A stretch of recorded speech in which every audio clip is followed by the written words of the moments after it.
Hello friends, welcome to our YouTube channel Mishra ji competition. आज हम लोग जो है जैन धर्म के बारे में बात करेंगे। देखिए, जैन धर्म क्या होता है, कैसे क्या इसमें होते हैं, कौन कौन तीर्थंकर इसमें होते हैं, इससे संबंधित क्या है, आज सब कुछ हम लोग जानेंगे। तो जैन धर्म के संस्थापक क्या होते हैं, इनके प्रथम तीर्थंकर क्या हैं, अगर ऐसे क्वेश्चन पूछा जाता है तो जैन धर्म के संस्थापक और प्रथम तीर्थंकर जो हैं वो ऋषभदेव थे। जैन धर्म के 23वें तीर्थंकर का नाम क्या था? पार्श्वनाथ था, जो काशी के इक्ष्वाकु वंशी राजा अश्वसेन के पुत्र थे। इन्होंने कितनी उम्र में, 30 वर्ष की अवस्था में संन्यास जीवन को स्वीकारा। देखिए, महावीर स्वामी जैन धर्म के 24वें एवं अंतिम तीर्थंकर हुए। महावीर का जन्म कब हुआ था? 540 ईसा पूर्व में।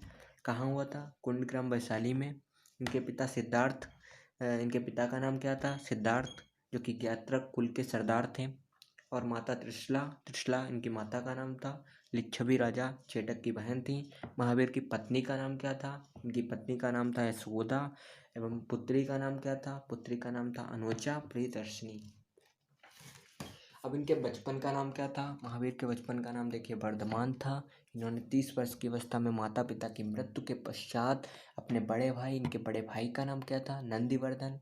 क्या नाम था? नंदीवर्धन। इन्होंने अपने बड़े भाई से अनुमति लेकर सन्यास जीवन को स्वीकार किया था। 12 वर्ष की कठिन तपस्या के बाद महावीर को जंभिक के समीप ऋजुपालिका नदी के तट पर, कहाँ? के समीप ऋजुपालिका नदी के तट पर साल वृक्ष के नीचे तपस्या करते हुए संपूर्ण ज्ञान का बोध हुआ। क्वेश्चन ऐसे पूछा जा सकता है कि किस वृक्ष के नीचे इन्हें संपूर्ण ज्ञान की प्राप्ति हुई, तो वो है साल वृक्ष। और देखिए, महावीर ने अपना उपदेश किस भाषा में दिया? महावीर ने अपना उपदेश दिया प्राकृत या अर्धमागधी भाषा में। प्राकृत या अर्धमागधी भाषा में। महावीर के फॉलोअर्स, अनुयायियों को मूलतः क्या कहा जाता है? निगृंथ कहा जाता है। ऐसे क्वेश्चन पूछा जा सकता है, कहा जाता था। ओके, तो और महावीर के प्रथम अनुयायी कौन बने? क्वेश्चन ये भी बनता है फिर। महावीर के प्रथम अनुयायी जो थे उनके दामाद थे। इनकी पुत्री जो थी प्रियदर्शिनी, उसके पति जामिल, जिनका नाम था, जामिल बने इनके पहले अनुयायी। प्रथम जैन भिक्षुणी नरेश तदिवाहन की पुत्री चंपा थी। प्रथम जैन भिक्षुणी कौन थी? नरेश तदिवाहन की पुत्री चंपा थी। महावीर ने अपने शिष्यों को कैसे बांटा? 11 गणधरों में बांट दिया था इन्होंने अपने शिष्यों को। और देखिए, आर्य सुधर्मा अकेला ऐसा गंधर्व था जो महावीर की मृत्यु के पश्चात भी जीवित रहा और वही जैन धर्म का प्रथम थेरा या मुख्य उपदेशक हुआ। देखिए, कौन सा ऐसा मतलब इनका शिष्य था या गंधर्व था जो इनकी मृत्यु के पश्चात भी जीवित रहा। और देखिए, जैन धर्म का प्रथम थेरा या मुख्य उपदेशक कौन था? उसमें ऑप्शन में आर्य सुधर्मा होगा, आप टिक कर दीजिएगा, वही होगा आर्य सुधर्मा, याद रखिए। प्रमुख जैन तीर्थंकर, ये देखिए, प्रथम जैन तीर्थंकर कौन थे? ऋषभदेव, बात हो चुकी ऊपर।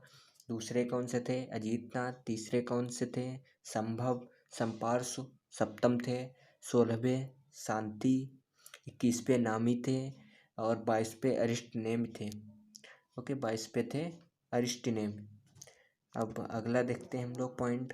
लगभग 300 ईसा पूर्व में मगध में 12 वर्षों का भीषण अकाल पड़ा। देखिए, यहाँ पे पूरी स्टोरी टाइप की है, आप बोर मत होइएगा, क्योंकि स्टोरी से नहीं समझेंगे तो हम लोगों को याद करने में दिक्कत हो जाएगी, इसीलिए स्टोरी के थ्रू हम लोग याद करेंगे। देखिए, लगभग 300 ईसा पूर्व में मगध में 12 वर्षों का भीषण अकाल पड़ा, जिसके कारण भद्रबाहु अपने शिष्यों के साथ कर्नाटक चले गए। एंड देखिए, स्थूलभद्र जो थे, कोई इनके मतलब एक शिष्य थे इसी में, जैन धर्म के एक थे, मतलब जैन धर्म से संबंधित थे स्थूलभद्र और भद्रबाहु। तो कुछ अनुयायी जो थे स्थूलभद्र के साथ मगध में ही रुक गए, ये गुरु थे शायद। देखिए, भद्रबाहु स्थूलभद्र ये गुरु थे। इनके अनुयायी मतलब कुछ उनके साथ कर्नाटक चले गए, देखिए, भद्रबाहु के साथ, और कुछ स्थूलभद्र के साथ मगध में ही रुक गए। भद्रबाहु के वापस लौटने पर मगध के साधुओं से उनका गहरा मतभेद हो गया। इसके परिणामस्वरूप जैन मत जो है श्वेतांबर तथा दिगंबर नाम के 2 संप्रदायों में बट गया। अब देखिए, श्वेतांबर क्या है? स्थूलभद्र के शिष्य श्वेतांबर कहलाए एवं भद्रबाहु के शिष्य दिगंबर कहलाए। श्वेतांबर क्या है? श्वेत वस्त्र धारण करने वाले। भद्रबाहु के शिष्य दिगंबर। दिगंबर क्या है? नग्न रहने वाले कहलाए। देखिए दो जैन संगीतियाँ हो चुकी हैं। प्रथम जैन संगीति 300 ईसा पूर्व में पाटलिपुत्र में आयोजित की गई थी। इसके अध्यक्ष स्थूलभद्र थे, जिनकी बात ऊपर हो चुकी है। द्वितीय जैन संगीति 6ठी शताब्दी में बल्लभी गुजरात में क्षमा श्रवण की अध्यक्षता में आयोजित की थी। देखिए किसने? क्षमा श्रवण की अध्यक्षता में 6ठी शताब्दी में। जैन धर्म के त्रिरत्न कौन से हैं? पहला है सम्यक दर्शन, दूसरा है सम्यक ज्ञान, तीसरा है सम्यक आचरण। कौन कौन से हैं? सम्यक दर्शन, सम्यक ज्ञान, सम्यक आचरण।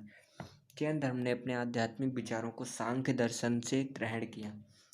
देखिए जैन धर्म ने अपने आध्यात्मिक विचारों को, जैन धर्म किस दर्शन से संबंधित था, ऐसे क्वेश्चन बनता है तो सांख्य दर्शन।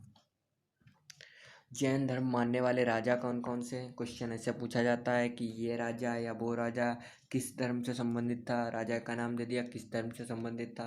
जैसे उदयन पूछ लिया, उदयन किस धर्म से संबंधित था, तो यहाँ पे हमने बताया जैन धर्म से। बंद राजा किससे संबंधित था? जैन धर्म से। चंद्रगुप्त मौर्य किससे संबंधित था? जैन धर्म से। कलिंग नरेश खारवेल किससे संबंधित था? जैन धर्म से। राष्ट्रकूट राज अमोघवर्ष किससे संबंधित था? जैन धर्म से। चंदेल शासक किससे संबंधित थे? जैन धर्म से। अब देखिए कर्नाटक के श्रवणबेलगोला में 10वीं शताब्दी के मध्य में गोमतेश्वर की मूर्ति। देखिए गोमतेश्वर की मूर्ति का निर्माण हुआ, कहाँ हुआ? श्रवणबेलगोला में। कब हुआ? 10वीं शताब्दी में। कहाँ हुआ? कर्नाटक में। कर्नाटक पूछा जा सकता है। अगर इसके अंदर ज़्यादा जाए तो श्रवणबेलगोला में हुआ था इसके अंदर। तो खजुराहो में जैन मंदिरों का निर्माण चंदेल शासकों द्वारा किया गया। खजुराहो में जैन मंदिर होते हैं, उनका निर्माण किसके द्वारा किया गया था? तो वो चंदेल शासकों द्वारा किया गया था। देखिए मौर्य युग में मथुरा जैन धर्म से संबंधित था, जैन धर्म का प्रसिद्ध केंद्र था। तो क्वेश्चन ऐसे बनता है मथुरा कला का संबंध किससे है? तो जैन धर्म से है। मथुरा कला का संबंध किससे है? जैन धर्म से। जैन तीर्थंकरों की जीवनी किसके द्वारा रचित है? देखिए जैन तीर्थंकरों की जीवनी कहाँ मिलती है? तो कल्पसूत्र में मिलती है। कल्पसूत्र के रचयिता कौन है? भद्रबाहु। जैन तीर्थंकरों की जीवनी भद्रबाहु द्वारा रचित कल्पसूत्र में है। अब देखिए 72 वर्ष की आयु में महावीर की मृत्यु को इनकी निर्वाण कहा जाता है। क्वेश्चन ऐसे भी पूछा जा सकता है, इनकी मृत्यु को क्या कहा जाता है? तो निर्वाण कहा जाता है। इनकी मृत्यु कब हुई थी? कितनी उम्र में हुई थी? 72 वर्ष की आयु में। कब हुई थी? सन पूछा जा सकता है तो 468 ईसा पूर्व में। कहाँ हुई थी? बिहार राज्य के पावापुरी राजगीर में हो गई। कहाँ हुई थी? बिहार राज्य के पावापुरी राजगीर में। मलराज श्रेष्ठपाल के राजप्रसाद में महावीर स्वामी को निर्वाण प्राप्त हुआ था। किसने इनकी देख रेख इनके शरीर की मतलब इनके शरीर का अंतिम संस्कार वगैरह किया? तो वो मल्ल राजा सृष्टिपाल ने किया। देखिए फिर से एक बार देखते हैं 72 वर्ष की आयु में महावीर की मृत्यु हुई थी 468 ईसा पूर्व में। जन्म इनका कब हुआ था? देखिए जन्म इनका हुआ था जन्म इनका कब हुआ था? 540 ईसा पूर्व में। कहाँ हुआ था? कुंडग्राम वैशाली में हुआ था। इनके पिता का नाम सिद्धार्थ था। और देखिए महावीर की पत्नी का नाम यशोदा, पुत्री का नाम अनुजा प्रियदर्शनी, बचपन का नाम वर्धमान, बड़े भाई का नाम नंदिवर्धन। किस वृक्ष के नीचे इन्होंने ज्ञान प्राप्त किया था? साल वृक्ष के नीचे। इन्होंने अपना उपदेश किस भाषा में दिया? प्राकृत भाषा में। इनके अनुयायी कौन थे? इनके दामाद थे जामिल। इनकी प्रथम जैन भिक्षुणी जो कौन थी? वो नरेश दत्तवायन की पुत्री चंपा थी। इनके शिष्यों को इन्होंने 11 गणधरों में विभाजित कर दिया। आर्षधर्म ऐसा गंधर्व था जो इनकी मृत्यु के पश्चात भी जीवित रहा। वही जैन धर्म का प्रथम 13 मुख्य उपदेशक हुआ। प्रमुख जैन तीर्थंकर कौन थे? प्रथम ऋषभदेव, द्वितीय अजितनाथ, तृतीय संभव, सप्तम संपार्श्व, 16वां शांति, 21वें नामी, 22वें अरिष्टनेमी। ओके। लगभग 300 ईसा पूर्व में मगध में 12 वर्षों का भीषण काल पड़ा। इसके कारण भद्रवा अपने शिष्यों के साथ कर्नाटक चले गए, किंतु कुछ अनुयायी जो थे स्थूलभद्र के साथ मगध में ही रुक गए। भद्रवाह के वापस लौटने पर मगध के साधुओं से उनका गहरा मतभेद हो गया। इसके परिणाम स्वरूप जैन मत श्वेतांबर दिगंबर नामक दो संस्थाओं में बट गया। श्वेतांबर स्थूलभद्र के शिष्य श्वेतांबर कहलाए, भद्रबाहु के शिष्य दिगंबर कहलाए। श्वेतांबर श्वेत वस्त्र धारण करने वाले, दिगंबर होते हैं नग्न में रहने वाले। जैन संगीतियाँ 2 हुई थी। प्रथम हुई थी 300 ईसा पूर्व में पाटलिपुत्र में हुई थी। अध्यक्ष इनके थे स्थूलभद्र। द्वितीय हुई थी 6ठी शताब्दी में बल्लभी गुजरात में, क्षमा श्रवण की अध्यक्षता में हुई थी।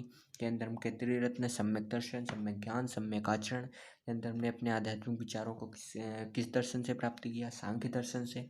जैन धर्म मानने वाले राजा उदयन बंद राजा, चंद्रगुप्त मौर्य, कलिंग नरेश खारवेल, राष्ट्रकूट राजा मोकपर्स, चंदेल शासक। कर्नाटक के श्रवण बेलगोला में गोमतेश्वर की मूर्ति का निर्माण किया गया। कब किया गया? 10वीं शताब्दी के मध्य में। खजुराहो में जैन मंदिर है, उनका निर्माण किसके द्वारा किया गया? चंदेल शासकों द्वारा। मौर्य युग में मथुरा जैन धर्म का प्रसिद्ध केंद्र था। मथुरा कला का संबंध किस धर्म से है? जैन धर्म से है। जैन तीर्थंकरों की जीवनी किसके द्वारा रचित है? भद्रबाहु द्वारा रचित कल्पसूत्र में है। कल्पसूत्र की रचना किसने की? भद्रबाहु ने। और इनकी मृत्यु कब हुई थी? 468 ईसा पूर्व में। कितनी उम्र में? 72 वर्ष में। कहाँ हुई? बिहार राज्य के पावापुरी राजगीर में हो गई।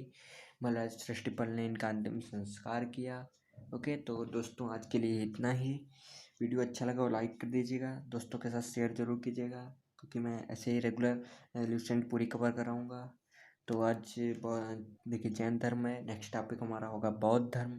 तो अगर आप लोगों को बौद्ध धर्म देखना है तो सब्सक्राइब कर लीजिएगा, उसके बाद बेल आइकन पे क्लिक कर दीजिएगा, जिससे आपको बौद्ध धर्म जब भी मैं डालूँ तो आपको उसकी नोटिफिकेशन मिल जाए। तो दोस्तों आज के लिए इतना ही, मिलते हैं अगले वीडियो में।